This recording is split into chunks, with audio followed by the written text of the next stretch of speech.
to the Brisbane Safety Differently Book Club. Sorry, Jessie, you're not getting the full treatment, but that's okay. This is the next best thing as far as you're concerned. But Jessie, I was just wondering if you could maybe just tell us a bit about yourself and your motivation for writing this amazing book. Yeah, absolutely. My name is Jessie Singer. I'm a journalist and I'm the author of There Are No Accidents, The Deadly Rise of Injury and Disaster, Who Profits and Who Pays the Price, which was published by Simon & Schuster in 2022, and is now out in paperback.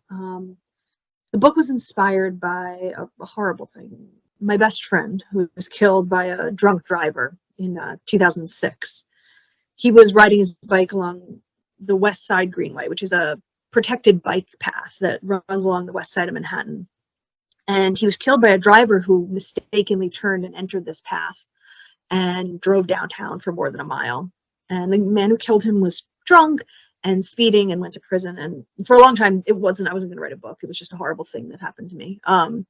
But I came to write this book and came to become deeply interested in safety after something that would happen 11 years later, which is that a different man rented a truck and he followed the exact same path as my best friend's killer, driving downtown on this separated bike path. Except this man didn't mistakenly turn onto the path. He turned onto it intentionally. And he killed 8 people and severely injured 11 in an act of vehicular terrorism.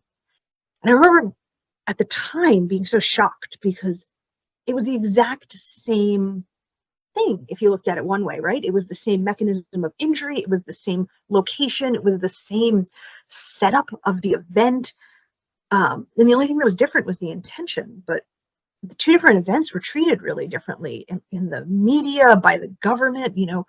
Eric's death was called an accident, and this other attack was called terrorism, and the city and state responded to it. They barricaded every single entrance to this bike path after the attack.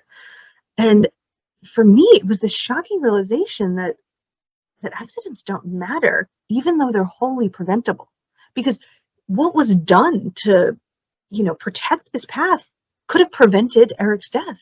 And when I looked into it, I learned that other people had been killed before and after my best friend on this same path. The drivers all made mistakes. Some were drunk, some were distracted, some were lost.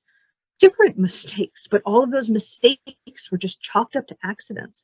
And so people kept dying in this place that was clearly full of safety holes because they were all considered accidents, which led me to start to look at accidental death in the US at large and all of the different things outside of traffic that we sweep under this rug of, sort of willful ignorance and apology for things that we could prevent and choose not to because it costs money or it forces us to think a little bit more about how our roads or our homes or our workplaces are structured.